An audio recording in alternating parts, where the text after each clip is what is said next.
Good morning મિત્રો। અગાઉ આપણે થાર બિંદુ અવનયન માટેની થિયરી જોઈ ગયા। થાર બિંદુ અવનયન ઉપરથી આપણે થાર બિંદુ અવનયન અચળાંક kf જોઈ ગયા। ત્યારબાદ એના ઉપરથી થાર બિંદુ જે અવનયન છે એટલે કે ડેલ્ટા tf બરાબર આપણે સૂત્ર જોઈ ગયા, રાઈટ। ત્યારબાદ ડેલ્ટા tf બરાબર શું, તો tf 0 tf, એના ઉપરથી ડેલ્ટા tf બરાબર kf ચલે છે દ્રાવ્યની મોલાલિટી એટલે કે સ્મોલ m। સૂત્ર લખ્યું આપણે ડેલ્ટા tf બરાબર kf w2 1000 ભાગાકારમાં m2 w1। એના ઉપરથી આણ્વીય દળ શોધવાનું સૂત્ર પણ આપણે જોયું, શું હતું, તો kf w2 1000 ડિવાઇડ બાય શું હતું, તો ડેલ્ટા tf w1। આ શું હતું, તો m2 એટલે કે દ્રાવ્યના મોલર દળ શોધવાનું સૂત્ર। એ ઉપરથી આપણે ઘણા બધા એક્ઝામ્પલ પણ જોયા, દાખલા જોયા, વધારાના પણ દાખલા મેં તમને ગણાયા। બુક્સની અંદર જે કોયડા હતા, જે સ્વાધ્યાયના હતા, એ પણ દાખલા આપણે જોઈ ગયા, રાઈટ। ત્યારબાદ આગળ જઈએ એટલે કે આપણે થાર બિંદુ અવનયન વાળો ટોપિક અહીંયા આગળ ફિનિશ થાય, કારણ કે દાખલા પણ આપણે વધારાના જોઈ ગયા, રાઈટ। ત્યારબાદ આગળ વધીએ આપણે, તો હવે નવી થિયરી આવશે જે આપણે અગાઉ સંખ્યાત્મક ગુણધર્મો જોયા હતા। એ સંખ્યાત્મક ગુણધર્મોની અંદર સૌથી પહેલા શું હતું, તો બાષ્પ દબાણમાં થતો સાપેક્ષ ઘટાડો એટલે P10 P1/P10 રાઉટનો નિયમ, એ આપણે જોઈ ગયા। ત્યારબાદ એનાથી આગળ આપણે જે તો ઉત્કલન બિંદુ ઉન્નયન, એ પણ આપણે જોઈ ગયા। ત્યારબાદ થાર બિંદુ અવનયન, એ પણ આપણે જોઈ ગયા લાસ્ટ ટાઈમ। અને ત્યારબાદ લાસ્ટમાં એક હતું, ચોથા નંબરમાં શું હતું, તો અભિસરણ દબાણ। તો હવે જે ટોપિક આવશે, જે ક્વેશ્ચન આવશે, શું આવશે કે અભિસરણ દબાણ એટલે શું, તેના ઉપરથી અભિસરણ દબાણ માટેનું શું તો સૂત્ર તારવવાનું છે। તો જોઈએ, સૌથી પહેલા અહીંયા આગળ ધ્યાન આપજો કે એક આકૃતિ મેં દોરેલી છે। એ આકૃતિની અંદર શું છે, તો એક પાત્ર લીધું છે। એ પાત્રની અંદર એક બાજુ છે કોપર સલ્ફેટનું સાંદ્ર દ્રાવણ, શું છે, કોપર સલ્ફેટનું સાંદ્ર દ્રાવણ છે, અને બીજી બાજુ જે છે એ શું છે, દ્રાવક। દ્રાવક એટલે શું છે, તો પાણી છે, રાઈટ। હવે એની વચ્ચે આપણે જોઈએ તો આ પીળા કલરની અંદર મેં આવું લાઈન દોરેલી છે। આ શું છે, તો આ જે છે એ અર્ધપારગમ્ય પડદો છે। અર્ધપારગમ્ય પડદો એટલે શું, તો સાદી ભાષામાં તમને સમજાવો તો જેમ કે આપણે ઘરની અંદર ચા ગાળવા માટેની ગળણી જોયેલી છે, એની અંદર આપણે ચા ગાળીશું તો નીચે શું આવશે, લિક્વિડ એટલે કે જે ચા આપણે પીવાની છે એ, અને ગળણીની ઉપર શું, તો ચા પત્તી રહી જશે। તો એ જે ગળણી છે એ કોના તરીકે વર્ત્યું, તો એ અર્ધપારગમ્ય પડદા તરીકે। એની અંદરથી અમુક વસ્તુ પસાર થઈ અને ચાની જે ભૂકી હતી એ પસાર થઈ રહી, તો એ ક્યાં રહેશે, ગળણીની ઉપરની બાજુ। તો આ જે વચ્ચે આપણે યલો લાઈન ડ્રો કરેલી છે શું છે, તો અર્ધપારગમ્ય પડદો છે। શરૂઆતમાં આપણે કોપર સલ્ફેટનું જે સાંદ્ર દ્રાવણ છે એ અને પાણી જે છે બીજી બાજુ, એ બંનેનું કદ કેવું રાખીશું, આપણે એક સરખું રાખીશું, અને વચ્ચે શું મૂકી દઈશું, આપણે અર્ધપારગમ્ય પડદો મૂકીશું। સમજ પડી? દ્રાવક જે છે પાણી અને કોપર સલ્ફેટનું એક દ્રાવણ છે। કોપર સલ્ફેટનું દ્રાવણ એટલે કે પાણીની અંદર કોપર સલ્ફેટને દ્રાવ્ય કરીને એનું એક દ્રાવણ બનાવ્યું છે, અને આ બધું જે છે એ પ્યોર પાણી છે, શુદ્ધ પાણી, રાઈટ। તો બંનેનું કદ શરૂઆતમાં હું શું લઈશ, અહીંયા આકૃતિમાં ના જોતા, પહેલા હું જે કહું એ સાંભળો કે પહેલા બંનેનું કદ કેવું લેવાનું, આપણે એક સરખું, પાણીનું પણ સરખું અને કોપર સલ્ફેટના દ્રાવણનું કદ પણ કેવું, તો એક સરખું। તો હવે કોપર સલ્ફેટનું દ્રાવણ અને પાણી, હવે આ બંનેના કદ આપણે સરખા લીધા છે, વચ્ચે શું લગાવીએ આપણે અર્ધપારગમ્ય પડદો। તો હવે શું થશે, તો હંમેશા કોપર સલ્ફેટનું જે દ્રાવણ છે એમાં આપણે કોપર સલ્ફેટ ઓગાળીને જે દ્રાવણ બનાવ્યું છે એ દ્રાવણની સાંદ્રતા કેવી હશે, તો વધારે હશે, અને સામે જે પાણી છે દ્રાવક તરીકે એની સાંદ્રતા કેવી હશે તો ઓછી હશે। તો એનો મતલબ એવો થાય કે પાણીની સાંદ્રતા ઓછી હશે, કોપર સલ્ફેટના દ્રાવણની સાંદ્રતા કેવી હશે વધારે હશે।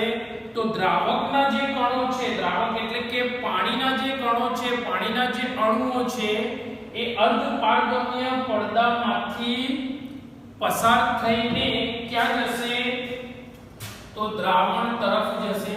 ક્યાં જશે કોપર સલ્ફેટના દ્રાવણ તરફ। એનો મતલબ શું થયું કે દ્રાવકના જે અણુ છે એટલે કે પાણીના જે અણુ છે એની સાંદ્રતા ઓછી છે, કોપર સલ્ફેટના દ્રાવણની સાંદ્રતા વધુ છે। તો માટે દ્રાવકના જે કણો છે, પાણીના જે કણો છે, જે અણુઓ છે એ અર્ધપારગમ્ય પડદામાંથી પસાર થઈને દ્રાવણ તરફ જશે। એનો મતલબ એવો થયો, બીજા શબ્દોમાં કહીએ તો કે દ્રાવકનો પ્રવાહ ઓછી સાંદ્રતાથી ક્યાં છે વધુ સાંદ્રતા તરફ, કારણ કે દ્રાવકની સાંદ્રતા ઓછી છે અને દ્રાવણની વધારે છે, એટલે કે દ્રાવકનો આપમેળે પ્રવાહ ક્યાં જશે, વહન ક્યાં થશે તો દ્રાવણ તરફ।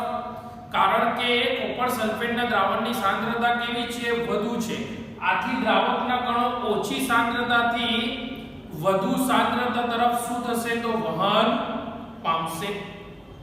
તો આમ હવે કોપર સલ્ફેટના દ્રાવણ અને દ્રાવકનું કદ પહેલા સરખું હતું, પરંતુ જ્યારે અર્ધપારગમ્ય પડદો મૂક્યા પછી દ્રાવકના કણો એ ઓછી સાંદ્રતાથી વધુ સાંદ્રતા તરફ એટલે કે કોપર સલ્ફેટના દ્રાવણ તરફ જશે। કેવા જશે તો આપમેળે જશે, સ્વયંભૂ જશે। તો ત્યારે કોપર સલ્ફેટનું જે દ્રાવણ છે એ કોપર સલ્ફેટના દ્રાવણનું કદ શું થશે ધીમે ધીમે વધતું જશે, અને બાજુમાં જે દ્રાવક છે પાણી છે એનું કદ કેવું થતું જશે ઓછું થતું જશે।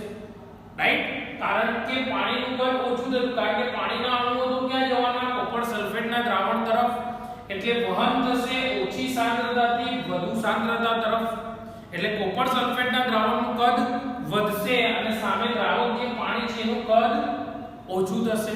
તો આમ દ્રાવકનો જે આપમેળે દ્રાવકનું વહન થાય છે ક્યાં કોપર સલ્ફેટના દ્રાવણ તરફ, એટલે કે બીજા શબ્દોમાં કહીએ તો ઓછી સાંદ્રતાથી વધુ સાંદ્રતા તરફ વહન થાય છે। તો આ ઘટનાને આપણે શું કહીશું તો અભિસરણ કહીશું। શું કહીશું અભિસરણ કહીશું। હવે ત્યારબાદ આપણે શું કરીશું તો આ દ્રાવણ ઉપર દબાણ લગાડીશું। ફોર એક્ઝામ્પલ સાદી ભાષામાં આપણે સમજીએ તો આપણા ઘરની અંદર આપણે બધા છીએ, આપણા ઘરની અંદર તો આપણે બધા શું છે તો દ્રાવણો છે। સમજાવું છું કે તમે આ ઘરની અંદર છો તો તમે તમને પોતાને કોના તરીકે ધારી લો દ્રાવણ તરીકે। હવે આપણા ઘરનો જે દરવાજો છે એ શું છે તો એને અર્ધપારગમ્ય પડદો કહી દો, અને આપણા દરવાજાની બહારથી કોઈ પણ વ્યક્તિ અંદર આવશે તો એ વ્યક્તિ શું છે તો એ દ્રાવક છે। કે ફોર એક્ઝામ્પલ આપણા ઘરના અંદર વ્યક્તિ જે રહે છે એ વ્યક્તિ અંદર આવશે તો આપમેળે અંદર આવશે, એને કોઈની પણ રજા લેવાની જરૂર છે નહીં, પરમિશનની કોઈ જરૂર નથી। પરંતુ કોઈક આપણા ઘરના સિવાયનો બહારનો વ્યક્તિ આવ્યો તો શું થાય તો એ સૌથી પહેલા ઘરની બહાર ઊભા રહીને બેલ મારશે, રિંગ મારશે, રાઈટ, ક્યાં તો ખટખટ કરશે, ગમે તે કરશે, ક્યાં તો બૂમ પાડીને બોલાવશે, પરંતુ ડાયરેક્ટ ઘરની અંદર પ્રવેશે નહીં। તો એનો મતલબ કે બહાર જે વ્યક્તિ આવ્યો એ દ્રાવક છે, દરવાજો જે છે અર્ધપારગમ્ય પડદો છે અને અંદર આપણે જે છીએ દ્રાવણ છે, રાઈટ। તો આપણે શું કહીએ છીએ કે ઘરનો જે પણ વ્યક્તિ હશે એ આપમેળે અંદર પ્રવેશ કરશે, તો ઘરનો વ્યક્તિ બહાર છે તો એ દ્રાવક છે અને અર્ધપારગમ્ય પડદો શું છે દરવાજો છે, ત્યાંથી અંદર આવશે તો દ્રાવણ તરફ આવી ગયો તો એ આપમેળે આવશે, કારણ કે વ્યક્તિ ઘરનો છે એટલા માટે।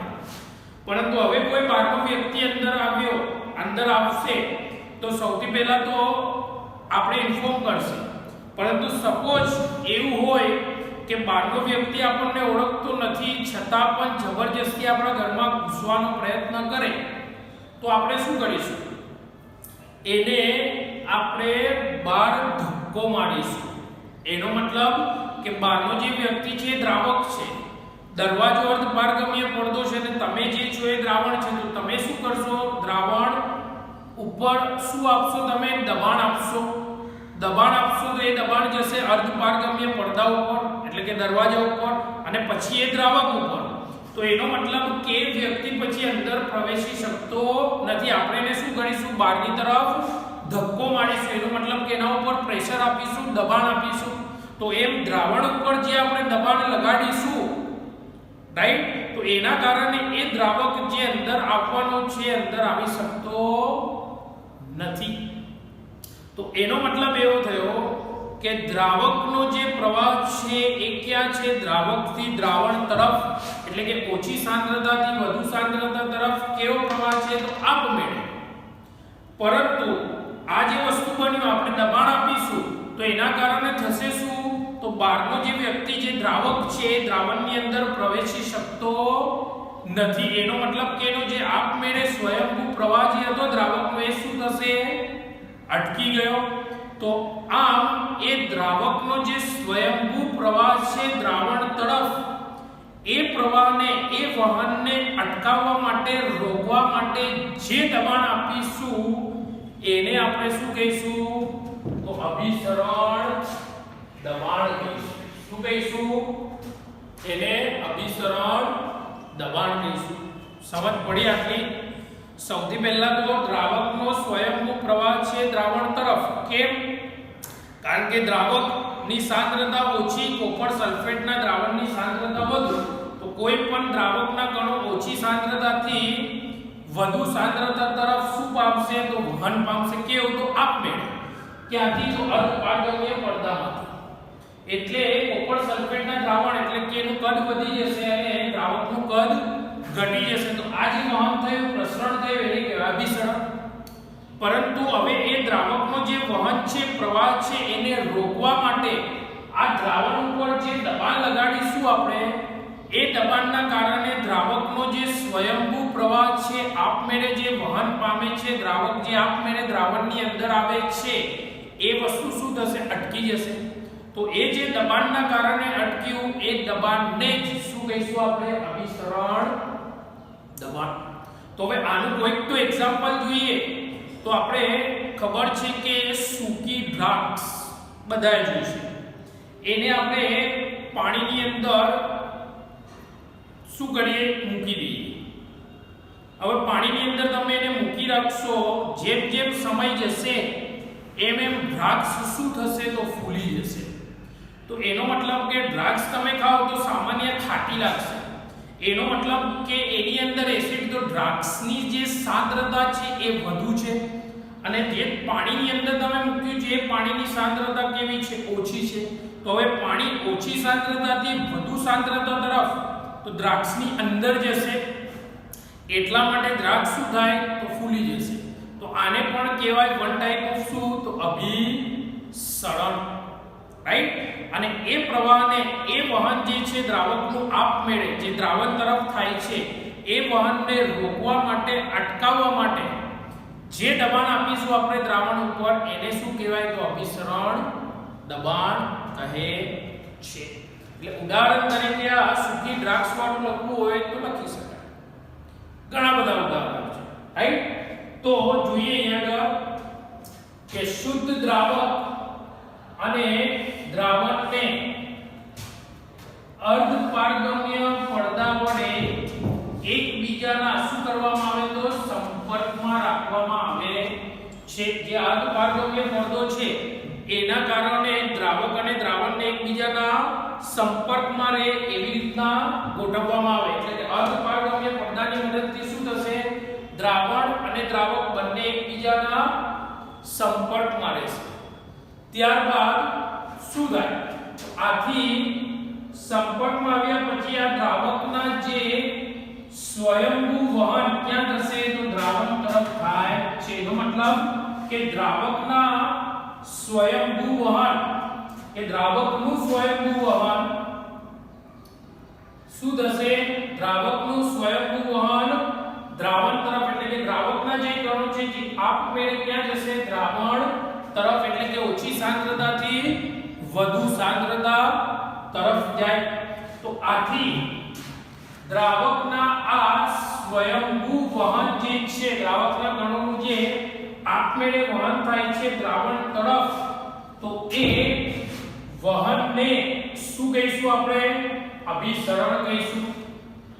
રાઈટ? તો આમ પહેલા તો અર્ધપારગમ્ય પડદાની મદદથી દ્રાવણ અને દ્રાવકને એકબીજાના સંપર્કમાં રાખવામાં આવે.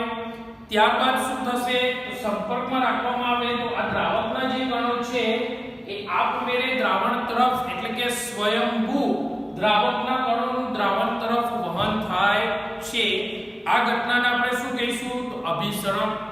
અને આ દ્રાવકનું જે સ્વયંભૂ વહન દ્રાવણ તરફ છે એ વહનને અટકાવવા માટે શું? તો આ દ્રાવકના સ્વયંભૂ વહનને અટકાવવા માટે દ્રાવણ પર આપવામાં આવતા જરૂરી દબાણને, એટલે કે દ્રાવણ ઉપર આપણે દબાણ આપીશું જેના કારણે દ્રાવકનો જે દ્રાવણ તરફનો પ્રવાહ છે, વહન છે, સ્વયંભૂ એટલે શું? તો આપમેળે.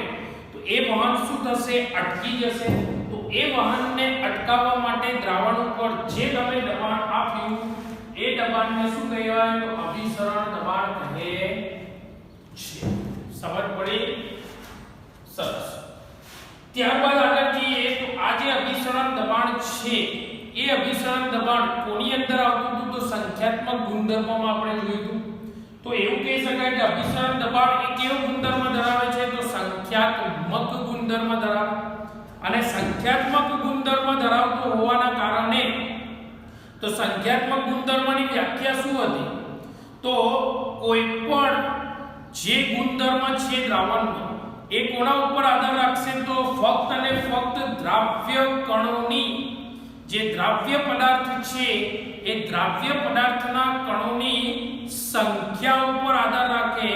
દ્રાવ્ય પદાર્થ કયો છે એના સ્વભાવ ઉપર આધાર રાખતો નથી.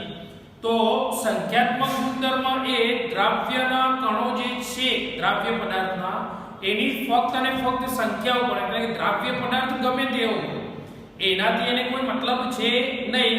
તો ફક્ત અને ફક્ત ગમે તે XYZ દ્રાવ્ય પદાર્થ હોય એ દ્રાવ્ય પદાર્થના કણોની સંખ્યા ઉપર આધાર રાખે, એને કહેવાય સંખ્યાત્મક ગુણધર્મ.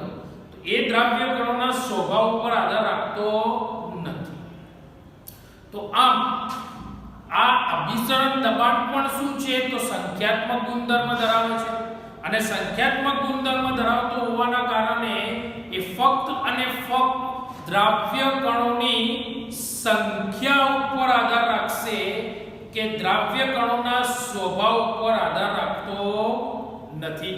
તો જોઈએ અહીંયા લખ્યું છે કે અભિસરણ દબાણ જે છે એ સંખ્યાત્મક ગુણધર્મ ધરાવે છે. આથી તે દ્રાવણમાં રહેલા દ્રાવ્ય કણોની ફક્ત સંખ્યા ઉપર આધાર રાખે છે, પરંતુ એ દ્રાવ્ય કણોના સ્વભાવ ઉપર આધાર રાખતા નથી. એટલે કે દ્રાવ્ય પદાર્થ ગમે તેવો એનાથી એને કોઈ લેવા દેવા છે નહીં. એ ફક્ત અને ફક્ત ગમે તે દ્રાવ્ય પદાર્થ હશે એના કણોની સંખ્યા ઉપર આધાર રાખે, એ જ કહેવાય એનો સંખ્યાત્મક ગુણધર્મ. ઓકે, ચલો ત્યારબાદ આગળ જઈએ તો પ્રાયોગિક રીતે દ્રાવણનું જે અભિસરણ દબાણ છે એ અભિસરણ દબાણ એ દ્રાવણમાં રહેલા જે દ્રાવ્ય પદાર્થ છે એ દ્રાવ્ય પદાર્થના મોલર સાંદ્રતા ઉપર આધાર રાખે છે. એનો મતલબ કે અભિસરણ દબાણ કોનું? તો દ્રાવણનું અભિસરણ દબાણ એ દ્રાવણમાં રહેલા જે દ્રાવ્ય પદાર્થના કણો છે એ દ્રાવ્ય પદાર્થની મોલર સાંદ્રતાના સમપ્રમાણમાં હોય છે. જેમ આપણે થાર બિંદુ અને ઉત્કલન બિંદુમાં શું કહેતા હતા કે ઉત્કલન બિંદુને અને થાર બિંદુ ઉન્નયન એ દ્રાવણમાં રહેલા દ્રાવ્ય પદાર્થની મોલર સાંદ્રતા ઉપર આધાર રાખે છે, એટલે કે સ્મોલ m. પરંતુ આ જે છે એ કોના ઉપર આધાર રાખશે? મોલર સાંદ્રતા ઉપર, એટલે કે કેપિટલ M ઉપર આધાર રાખે છે. પડી સમજ? તો દ્રાવણના અભિસરણ દબાણ જે દ્રાવણ ઉપર આપણે દબાણ લગાડ્યું એ દ્રાવણ ઉપર લગાડ્યું એટલા માટે દબાણને દ્રાવણનું અભિસરણ દબાણ કહેવાય. તો દ્રાવણનું અભિસરણ દબાણ એ દ્રાવણમાં રહેલા જે દ્રાવ્ય પદાર્થ છે એ દ્રાવ્ય પદાર્થની મોલર સાંદ્રતા ઉપર આધાર રાખે. એનો મતલબ કે એ અભિસરણ દબાણ એ દ્રાવ્ય પદાર્થની મોલર સાંદ્રતાના સમપ્રમાણમાં હોય છે. જોઈએ કે પ્રાયોગિક રીતે દ્રાવણના અભિસરણ દબાણ એ આપેલ તાપમાને દ્રાવણની મોલર સાંદ્રતાના સમપ્રમાણમાં હોય છે. આપેલ તાપમાન એટલે ચોક્કસ તાપમાન, નિશ્ચિત તાપમાન. બીજા નંબરમાં એક વર્ડ આવતો તો આપણે નિરપેક્ષ તાપમાન આવતું તો ખબર છે? નિરપેક્ષ શૂન્ય તાપમાન એટલે શું? તો જે આપેલું તાપમાન છે એ તાપમાને દ્રાવણના અભિસરણ દબાણ એ દ્રાવ્ય કણોની, જે દ્રાવ્ય પદાર્થ છે એની મોલર સાંદ્રતાના સમપ્રમાણમાં હોય છે. એટલે કે આપેલ તાપમાને, નિયત તાપમાને, ચોક્કસ તાપમાને, નિશ્ચિત તાપમાને એ દબાણ કયું? તો અભિસરણ દબાણ કોનું? તો દ્રાવણ એ એમાં રહેલા દ્રાવ્ય પદાર્થના જે કણો છે એની મોલર સાંદ્રતાના સમપ્રમાણમાં હોય છે. તો આથી અભિસરણ દબાણ બરાબર સૂત્ર લખીશું શું? તો પાઈ બરાબર CRT. પાઈ શું છે? તો અભિસરણ દબાણની સંજ્ઞા છે. અભિસરણ દબાણ જે છે એને પાઈ વડે દર્શાવવામાં આવે. ત્યારબાદ C જે છે એ શું છે? તો દ્રાવણની જે સાંદ્રતા છે, રાઈટ. R જે છે એ શું છે? તો વાયુ અચળાંક છે, તો આપણને ખબર જ છે. ત્યારબાદ T જે છે એ શું છે? તો નિરપેક્ષ તાપમાન છે. તો આમ અભિસરણ જે દબાણ છે એને કોના વડે દર્શાવવામાં આવે? સંજ્ઞા પાઈ વડે દર્શાવવામાં આવે. તો પાઈ બરાબર CRT સમીકરણ, જેમાં પાઈ અભિસરણ દબાણ, C જે છે દ્રાવણની સાંદ્રતા, R જે છે એ વાયુ અચળાંક અને T જે છે એ નિરપેક્ષ તાપમાન છે. પરંતુ એના ઉપરથી આપણને ખબર છે કે દ્રાવણની સાંદ્રતા એ કોના ઉપર આધાર રાખશે? તો દ્રાવ્યના મોલ અને દ્રાવણના કણના ગુણોત્તર ઉપર આધાર રાખે. આ n જે છે એ શું છે? તો દ્રાવ્યના મોલ છે. કોના મોલ છે? દ્રાવ્યના મોલ. કારણ કે દ્રાવ્યની મોલર સાંદ્રતા ઉપર આધાર રાખે છે. આપણે એવું લખ્યું છે, જુઓ છે ને કે પ્રાયોગિક રીતે દ્રાવણના અભિસરણ દબાણ એ આપેલ તાપમાને કોની? તો દ્રાવણની મોલર સાંદ્રતાના સમપ્રમાણમાં હોય છે. તો દ્રાવણની જે મોલર સાંદ્રતા છે એ મોલર સાંદ્રતા કોના ઉપર આધાર રાખશે? દ્રાવણની. બોલો, દ્રાવણ જે છે એ દ્રાવણની જે મોલર સાંદ્રતા છે એ મોલર સાંદ્રતા કોના ઉપર આધાર રાખે?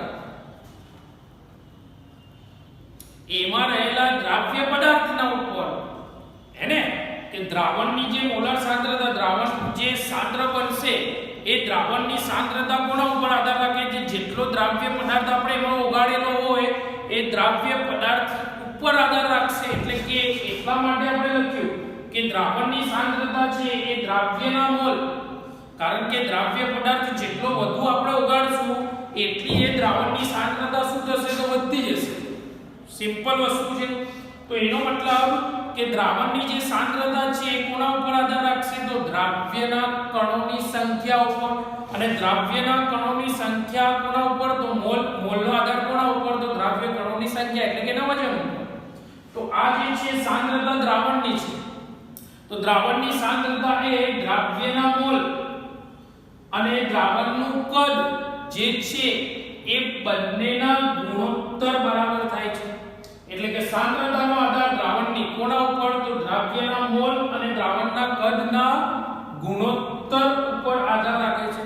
તો સિમ્પલ વસ્તુ છે કે કદ જેમ ઓછું, હે ને? એનો મતલબ કે દ્રાવકનું કદ ઓછું અને દ્રાવ્ય પદાર્થનું કદ વધારે, સંખ્યા વધારે, દ્રાવ્ય પદાર્થનું વજન વધારે, દ્રાવકનું સામે કદ ઓછું, પાણી ઓછું અને સામે દ્રાવ્ય પદાર્થની સંખ્યા વધારે તો સાંદ્રતા કેવી વધારે, એટલે કદ કેવું થાય દ્રાવકનું ઓછું થાય। ત્યારબાદ દ્રાવ્યના મોલ વધારે એટલે કે દ્રાવ્યની સંખ્યા વધારે તો એ દ્રાવકની સાંદ્રતા પણ કેવી વધારે।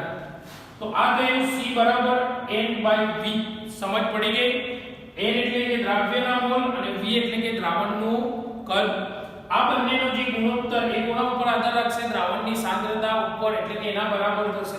હવે શું કરવાનું છે, આ જે સમીકરણ નંબર 1 આવ્યું એમાં આ c ની કિંમત મૂકીશું આપણે, તો c નું મૂલ્ય મૂકીશું, તો c નું મૂલ્ય છે શું તો n/v, તો c બરાબર આપણે મૂક્યું n/v તો શું થશે પાઈ બરાબર nRT/v। ત્યારબાદ આ v ને અહીંયા આગળ ક્રોસ ગુણાકારમાં લાવો તો પાઈ v બરાબર nRT, તો આ કોના બરાબર થયું તો એક આવું આપણું સૂત્ર આવતું હતું pv બરાબર nRT, આ સૂત્ર આવતું હતું આપણું pv બરાબર nRT।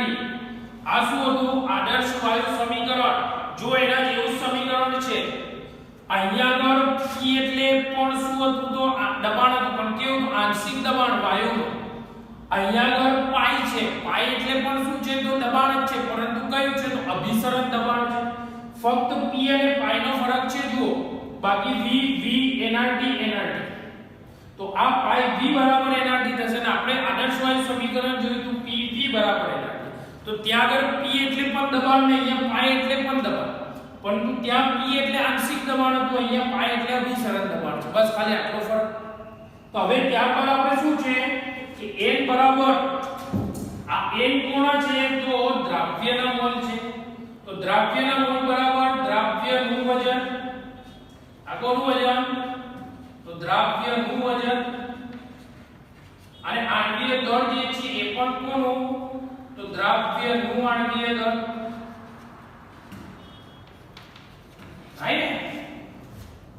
મોલ કોના તો દ્રાવ્યના, તો વજન પણ કોનું દ્રાવ્યનું અને આણ્વીય દળ પણ કોના તો દ્રાવ્યના। તો n બરાબર સૂત્ર શું થાય તો મોલ બરાબર વજન ભાગ્યા આણ્વીય દળ, તો અહીંયા આગળ nRT છે n બરાબર આપણે મૂકી દઈએ W/m, તો સૂત્ર શું બનશે તો પાઈ v બરાબર WRT/m। ત્યારબાદ v ને આ બાજુ લાવીશું તો અભિસરણ દબાણ બરાબર દ્રાવણના અભિસરણ દબાણ બરાબર સૂત્ર શું બનશે તો પાઈ બરાબર WRT/mv, જ્યાં w શું છે દ્રાવ્યનું વજન, r વાયુ અચળાંક, t નિરપેક્ષ તાપમાન, m દ્રાવ્યનું આણ્વીય દળ અને v એટલે શું તો એનું કદ। તો આ જે બન્યું એ અભિસરણ દબાણનું સૂત્ર બન્યું। ત્યારબાદ જો દ્રાવણનું અંદર આપણે શું વજન, કદ, તાપમાન અને પાઈ એટલે અભિસરણ દબાણ જો જાણતા હોય તો એના ઉપરથી દ્રાવ્યનું મોલર દળ શોધવાનું સૂત્ર પણ આપણે શોધી શકાય। શું કરવાનું છે આણ્વીય દળ શોધવા માટે m અહીંયા લાવી દો, પાઈ અહીંયા લાવી દો, તો m બરાબર સૂત્ર લઈ WRT/પાઈ અહીંયા આવે એટલે કે પાઈ v, તો આ જ સૂત્ર ઉપરથી આપણે આણ્વીય દળને સૂત્રનો કરતા બનાવીએ તો આપણે આણ્વીય દળ પણ શોધી શકાય।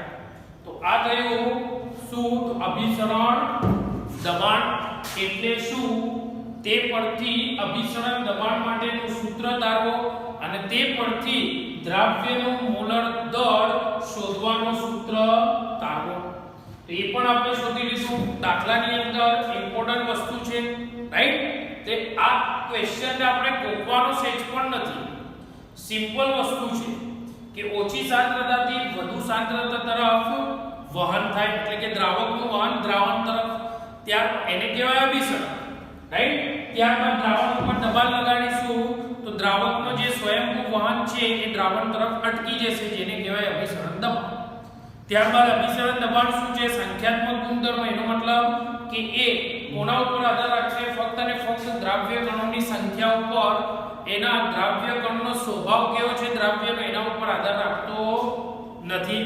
ત્યારબાદ કોઈ પણ જે દ્રાવણ છે એ દ્રાવણનું અભિસરણ દબાણ એ આપેલ તાપમાને દ્રાવ્ય કણો જે છે એ દ્રાવ્ય કણોની મોલર સાંદ્રતા ઉપર, એનો મતલબ કે દ્રાવણની મોલર સાંદ્રતા ઉપર આધાર રાખે, પરંતુ દ્રાવણની સાંદ્રતા કોના ઉપર આધાર છે? એ દ્રાવ્ય પદાર્થ ઉપર આધાર રાખે છે, રાઈટ? એટલે પછી એના ઉપરથી સૂત્ર મૂકીશું પાઈ બરાબર CR T. પાઈ જે છે અભિસરણ દબાણ છે, C એ દ્રાવણનું શું છે તો સાંદ્રતા છે, C for concentration એટલે કે ગુજરાતીમાં કહીએ તો સાંદ્રતા.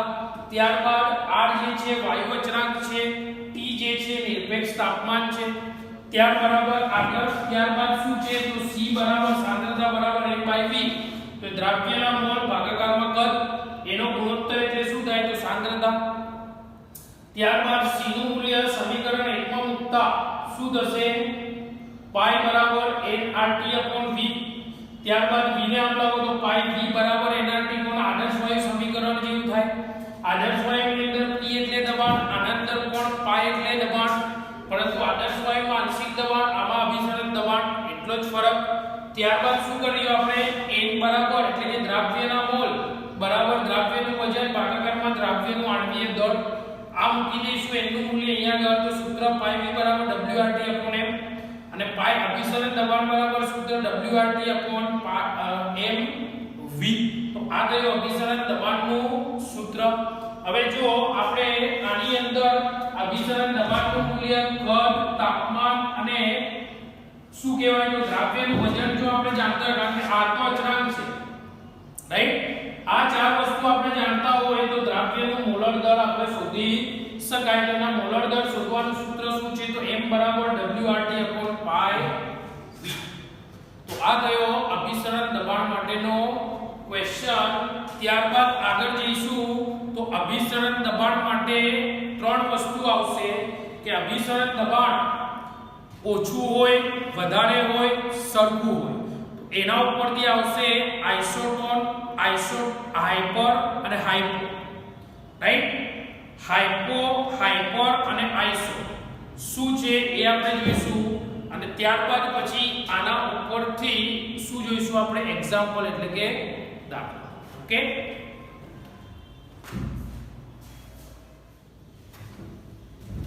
ચલો મિત્રો, અભિસરણ દબાણ આપણે જોયું. ત્યારબાદ આગળ જોઈએ કે જે દ્રાવણ વધુ અભિસરણ દબાણ ધરાવતું હોય તો એને શું કહેવાય? કોઈ દ્રાવણ ઓછું અભિસરણ દબાણ ધરાવતું હોય તો એને શું કહેવાય? અને જ્યારે બે દ્રાવણો આપણી જોડે છે એમાંથી એક દ્રાવણનું અભિસરણ દબાણ વધુ છે, એકનું ઓછું છે, રાઈટ? ક્યાં તો બંનેના અભિસરણ દબાણ કેવા સરખા હોય તો એને શું કહેવાય, રાઈટ? ચલો એના ઉપરથી સૌથી પહેલા આવશે લખ્યું છે આપણે આઇસોટોનિક એટલે શું.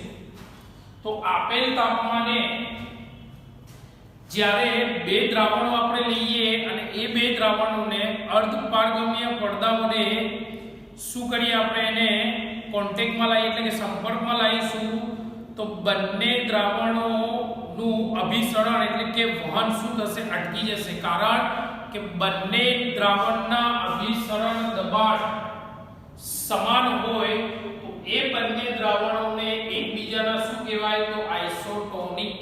એનો મતલબ કે બે દ્રાવણ લઈએ, બંને દ્રાવણના અભિસરણ દબાણ કેવા સરખા હોય તો એ બંને દ્રાવણોને એકબીજાના શું કહીશું આપણે? આઇસોટોનિક. તો લખ્યું કે આપેલ તાપમાને સમાન અભિસરણ દબાણ ધરાવતા બે દ્રાવણોને શું કહીશું? આઇસોટોનિક. ગુજરાતીમાં કહીએ તો સમઅભિસારી દ્રાવણો કહે છે. તો આમ સમઅભિસારી દ્રાવણોની સાંદ્રતા એટલે કે જે બે દ્રાવણોના અભિસરણ દબાણ સરખા છે એની સાંદ્રતા પણ કેવી તો સરખી, અને એના બાષ્પ દબાણ પણ કેવા હશે તો સરખા. કારણ કે બંને દ્રાવણો સેમ છે માટે સમઅભિસારી જે દ્રાવણો છે એ દ્રાવણોની સાંદ્રતા તેમજ તેમના બાષ્પ દબાણ પણ કેવા તો સમાન હોય. તો આથી એ દ્રાવણોને શું કહેવાય તો સમદાબી દ્રાવણો પણ કહે છે. કેવા કહેવાય? સમદાબી. કારણ કે એની સાંદ્રતા તો સરખી છે એટલે કે કોઈ પણ દ્રાવણનું એકબીજા તરફ વહન થતું નથી કારણ કે બંનેના અભિસરણ દબાણ સમાન છે માટે એને સમઅભિસારી તો કહી દીધું એટલે કે આઇસોટોનિક તો કહી દીધું તો બીજા નંબરમાં બંનેની સાંદ્રતા તો સરખી છે જ વત્તા એ બંનેના બાષ્પ દબાણ પણ કેવા છે તો સરખા છે તો માટે એને આપણે શું કહીશું આવા દ્રાવણોને સમદાબી દ્રાવણો પણ કહે છે કારણ કે બંનેના બાષ્પ દબાણ કેવા સરખા છે માટે સમદાબી દ્રાવણો પણ કહેવાય તો આટલી આવા દ્રાવણોને શું અર્ધપારગમ્ય પડદા વડે સંપર્કમાં લાવતા તેની વચ્ચે શું નથી થતું વહન થતું નથી એટલે કે વહન જે થાય છે એને આપણે શું કહેવાય તો અભિસરણ તો એનો મતલબ કે બે જે દ્રાવણો છે એના બાષ્પ દબાણ જો સમાન હોય એની સાંદ્રતા સરખી હોય તો એ બંને દ્રાવણોને એકબીજાના શું કહીશું આપણે શું બે દ્રાવણો છે બંનેનું બાષ્પ દબાણ સરખું સાંદ્રતા સરખી એનો મતલબ કે બાષ્પ દબાણ અને સાંદ્રતા સરખી તો માટે એના અભિસરણ દબાણ પણ કેવા તો સરખા તો આવા દ્રાવણોને જ્યારે અર્ધપારગમ્ય પડદા વડે એકબીજાના સંપર્કમાં લાવીશું તો કોઈપણ દ્રાવણનું કોઈપણ દ્રાવણ તરફ વહન થતું નથી તો માટે ત્યાં આગળ અભિસરણ જોવા મળતું નથી તો એના માટે ઉદાહરણ આપ્યું છે કે લોહી એટલે કે બ્લડ સેલ લોહીના કોષ એટલે કે બ્લડ સેલમાં રહેલું દ્રાવણ અને 0.9% વેટ પર વોલ્યુમ ધરાવતું NaCl નું દ્રાવણ તો આ બંને દ્રાવણ કેવા છે તો બંને દ્રાવણની સાંદ્રતા એટલે કે લોહીના કોષમાં રહેલા દ્રાવણની સાંદ્રતા અને 0.9% વેટ પર વોલ્યુમ ધરાવતું NaCl ના દ્રાવણની સાંદ્રતા કેવી સરખી તો માટે બંનેના બાષ્પ દબાણ પણ સરખા બંનેના અભિસરણ દબાણ પણ સરખા તો આ બંને દ્રાવણો એકબીજાના શું કહેવાય તો આઇસોટોનિક એટલે કે સમઅભિસારી ચલો ત્યારબાદ આઇસોટોનિક ઉપરથી આગળ આપણે જઈએ તો શું આવશે તો હાઇપરટોનિક હવે હાઇપરટોનિક જે છે એ કેવા કે જે દ્રાવણના અભિસરણ દબાણ વધુ હોય એ દ્રાવણને આપણે શું કહીશું તો હાઇપરટોનિક કહેવાય એનો મતલબ કે જે દ્રાવણના અભિસરણ દબાણ વધુ છે તો સામે કોઈ પણ એક દ્રાવણ હશે એનું અભિસરણ દબાણ કેવું હશે ઓછું હશે તો વધુ અભિસરણ દબાણ ધરાવતા દ્રાવણને ઓછા અભિસરણ દબાણ ધરાવતા દ્રાવણની સાપેક્ષમાં શું કહીશું એને હાઇપરટોનિક તો ટૂંકમાં બે દ્રાવણો છે એમાં એકનું અભિસરણ દબાણ વધુ છે એકનું ઓછું છે તો જેનું અભિસરણ દબાણ ઓછું છે એની સાપેક્ષમાં જેનું અભિસરણ દબાણ વધુ છે તો ટૂંકમાં વધુ અભિસરણ દબાણ ધરાવતા દ્રાવણને શું કહીશું હાઇપરટોનિક બીજા શબ્દોમાં કહીએ તો જે દ્રાવણનું અભિસરણ દબાણ વધુ હોય એને શું કહેવાય હાઇપરટોનિક તો જોઈએ કે વધુ અભિસરણ ધરાવતા એટલે કે વધુ અભિસરણ દબાણ ધરાવતા દ્રાવણને ઓછા અભિસરણ ધરાવતા દ્રાવણની સાપેક્ષે શું કહીશું કે જેનું અભિસરણ દબાણ વધુ છે એ દ્રાવણને ઓછા અભિસરણ દબાણ ધરાવતા દ્રાવણની સાપેક્ષમાં શું કહીશું તો હાઇપરટોનિક જેને ગુજરાતીમાં આપણે કહીશું અતિ અભિસારી કહે છે તો ટૂંકમાં જે દ્રાવણનું અભિસરણ દબાણ વધુ હોય એને શું કહેવાય તો હાઇપરટોનિક પણ કોની સાપેક્ષમાં કે જે દ્રાવણનું અભિસરણ દબાણ ઓછું છે એની સાપેક્ષમાં જે દ્રાવણનું અભિસરણ દબાણ વધુ છે એને શું કહીશું આપણે એ દ્રાવણને હાઇપરટોનિક રાઈટ એના માટેનું એક ઉદાહરણ આપ્યું છે કે 0.9% વેટ પર વોલ્યુમ થી વધુ સાંદ્રતા ધરાવતું NaCl નું દ્રાવણ તો 0.9% વેટ પર વોલ્યુમ થી વધુ સાંદ્રતા ધરાવતું એટલે કે આ સાંદ્રતા જે આપેલી છે 0.9% વેટ પર વોલ્યુમ એના કરતા પણ વધુ સાંદ્રતા ધરાવતું જે NaCl નું દ્રાવણ છે એ લોહીના કોષમાં રહેલા એટલે કે બ્લડ સેલમાં રહેલા જે દ્રાવણ છે એ દ્રાવણની સાપેક્ષે એ કયું છે તો હાઇપરટોનિક છે કારણ કે 0.9% વેટ પર વોલ્યુમ અને લોહીના કોષમાં રહેલું દ્રાવણ એટલે કે બ્લડ સેલમાં રહેલું દ્રાવણ બંનેની સાંદ્રતા સરખી છે પરંતુ NaCl ની સાંદ્રતા દ્રાવણની 0.9% વેટ પર વોલ્યુમ થી જો વધુ હોય તો સામે બ્લડ સેલમાં જે દ્રાવણ છે એની સાંદ્રતા કેવી થઈ ગઈ ઓછી તો આની સાંદ્રતા વધુ એનો મતલબ કે 0.9% વેટ પર વોલ્યુમ થી વધુ NaCl નું દ્રાવણ તો NaCl ના દ્રાવણની સાંદ્રતા વધી ગઈ અને લોહીના કોષમાં જે દ્રાવણ છે એની સાંદ્રતા ઓછી તો લોહીના કોષમાં જે દ્રાવણ છે એની અભિસરણ દબાણ પણ ઓછું અને NaCl ની સાંદ્રતા વધી ગઈ તો NaCl નું અભિસરણ દબાણ કેવું થઈ ગયું વધુ તો આ જે વધુ સાંદ્રતા ધરાવતું વધુ અભિસરણ દબાણ ધરાવતું NaCl નું જે દ્રાવણ છે એ બ્લડ સેલની અંદર કે લોહીના કોષમાં જે દ્રાવણ છે એની કમ્પેરિઝનમાં એ શું થયું તો હાઇપરટોનિક સમજ પડી જેનું અભિસરણ દબાણ વધુ એ હાઇપરટોનિક પરંતુ આપણે લખીએ છીએ કે બે દ્રાવણો છે તો એક દ્રાવણનું અભિસરણ દબાણ સાંદ્રતા ઓછી એકની અભિસરણ દબાણ સાંદ્રતા વધારે તો જેની ઓછી છે એના સાપેક્ષે જેની વધુ છે એ વધુ વાળી જે છે એ વધુ વાળા દ્રાવણને શું કહેવાય તો હાઇપરટોનિક ગુજરાતીમાં એને કહેવાય અતિ અભિસારી ત્યારબાદ આવે હાઇપોટોનિક તો એમાં શું કે જે દ્રાવણનું અભિસરણ દબાણ ઓછું હોય જેની સાંદ્રતા ઓછી હોય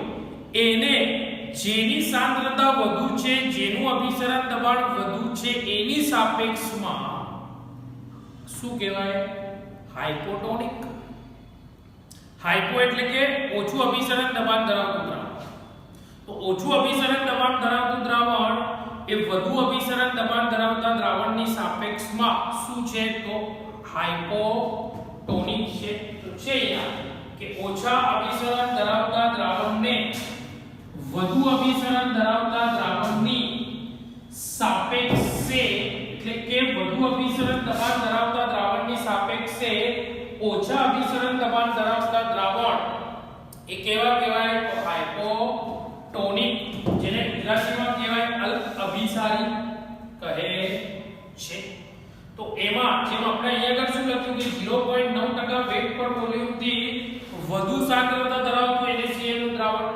અહીંયા આગળ એનાથી વધુ લખવાનું કે 0.9% વેટ પર વોલ્યુમ થી ઓછી સાંદ્રતા ધરાવતું NaCl નું દ્રાવણ સામે અહીંયા આગળ NaCl ના દ્રાવણની સાંદ્રતા વધુ લીધી હતી અને બ્લડ સેલ એટલે કે લોહીના કોષમાં રહેલા દ્રાવણની સાંદ્રતા ઓછી લીધી હતી એટલે કે NaCl નું દ્રાવણ શું થયું હાઇપરટોનિક થયું અહીંયા NaCl ના દ્રાવણની સાંદ્રતા ઓછી લેવાની છે તો એના કમ્પેરિઝનમાં લોહીના કોષમાં એટલે કે બ્લડ સેલમાં જે દ્રાવણ રહેલું છે એની સાંદ્રતા કેવી થઈ જશે વધી જશે રાઈટ તો હવે NaCl નું દ્રાવણની સાંદ્રતા ઓછી થઈ ગઈ અને લોહીના કોષમાં રહેલા દ્રાવણની સાંદ્રતા વધી ગઈ તો આ જે NaCl નું ઓછી સાંદ્રતા વાળું દ્રાવણ જે છે ઓછું અભિસરણ દબાણ ધરાવતું જે દ્રાવણ છે એને લોહીના કોષમાં રહેલા વધુ સાંદ્રતા ધરાવતા વધુ અભિસરણ દબાણ ધરાવતા દ્રાવણની સાપેક્ષે શું કહીશું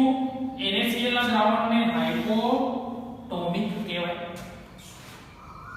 સમજ પડી આઇસોટોનિક એટલે કે બંને દ્રાવણની સાંદ્રતા અભિસરણ દબાણ સરખા હાઇપરટોનિક એટલે કે જે દ્રાવણનું અભિસરણ દબાણ વધુ સાંદ્રતા વધુ એને આપણે કહેવાય હાઇપરટોનિક કોની કમ્પેરિઝનમાં ઓછી સાંદ્રતા અને ઓછું અભિસરણ દબાણ ધરાવતા દ્રાવણની સાપેક્ષમાં હાઇપરટોનિક કહેવાય ત્યારબાદ હાઇપોટોનિક તો જે દ્રાવણનું અભિસરણ દબાણ ઓછું સાંદ્રતા ઓછી એને કહેવાય હાઇપોટોનિક.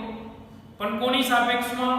વધુ સાંદ્રતા અને વધુ અભિસરણ દબાણ ધરાવતા દ્રાવણની સાપેક્ષમાં ઓછું અભિસરણ દબાણ અને ઓછી સાંદ્રતા ધરાવતા દ્રાવણને શું કહેવાય?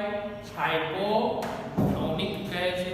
તો આ અભિસરણ દબાણ ધરાવતું જે દ્રાવણ છે એના ત્રણ પ્રકાર: આઇસોટોનિક, હાઇપરટોનિક અને હાઇપોટોનિક. ગુજરાતીમાં કહીએ તો સમઅભિસારી, પછી અતિ અભિસારી અને અલ્પ અભિસારી. તો આ થયા એના ત્રણ પ્રકાર. ઓકે.